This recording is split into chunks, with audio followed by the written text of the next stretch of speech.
right, so the GDP measures both public sector spending and private sector spending, and this distorts the economy. It distorts the view of the economy to make it look like it's something it's not.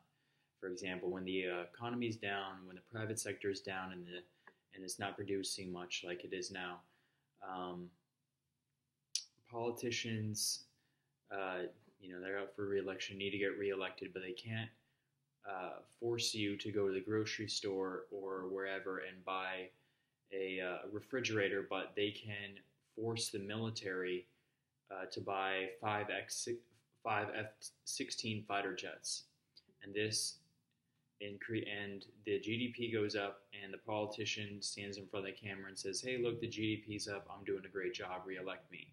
When in reality, the economy is actually terrible. So it doesn't measure. The GDP currently distorts the view of the economy to make it look like it's something it's not. All right. So what we need is a replacement. We should have a new method to judge the economy, to measure the economy. I think one should be based on the amount of taxes and regulations on the economy, as well as how much the government's spending each year, how much currency is being created by the government each year. Or, um,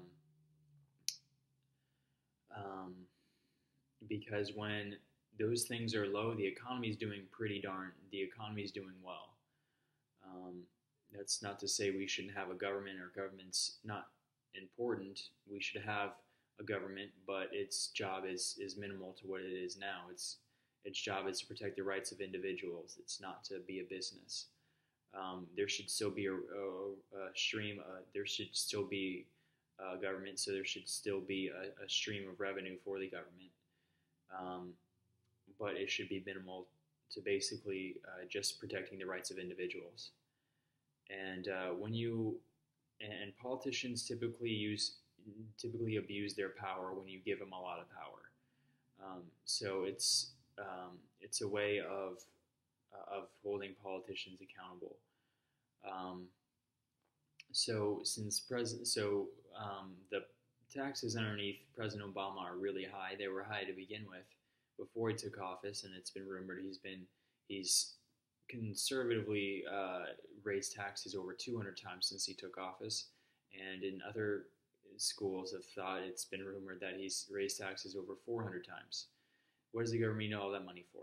Okay, the government's problem isn't a lack of wealth; it's a lack of priorities. They need to reprioritize, and the number one priority should be getting people back to work and improving the economy. You do this by stop regulating people and let the economy breathe. Um, the second issue that I have today is the unemployment rate. It's been dumbed down to make the economy look like it's something it's not, just like the GDP is. Millions of people. The current unemployment rate doesn't include the people who aren't looking for jobs anymore, which is about, what have I heard, 90 million. It doesn't include people. The unemployment rate should include everybody, whether they have a job or not, whether they're looking for a job or not, whether they've been out of the job force for a while or not. And from what I heard, the unemployment rate would be about 21% if we were to use the method to get the unemployment rate that was used during George Bush 41's presidency and Bill Clinton's presidency. It would be even higher than that if we were to use the method to get the unemployment rate that was used during the Great Depression. So in other words, the economy freaking sucks. Everything's bought on credit. You don't have a house. You want to buy a house, you got to take credit out to do that because you don't have the wealth to do it. So the economy sucks, and instead of our politicians and the people changing the economy so that it's better, they just dumb down the unemployment rate to make the economy look like it's something it's not. And they dumb down and they rely on inefficient, the GDP, the inefficient system to measure the economy.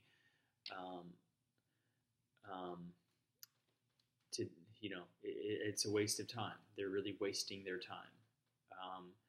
I feel like our economy, there's great potential for our economy and for our planet um, still today. I think the entrepreneurial spirit is alive more than it has been in ever before in the past, and uh, we need to support that. So that's what I feel about those issues. China recently took the #1 spot in the world economy, passing the United States. Congratulations to them. I think this should wake, this stupid. Excuse me. Hopefully, this wakes up a lot of people and encourages them to, encourages politicians to stop regulating us. So that's all I have to say about that.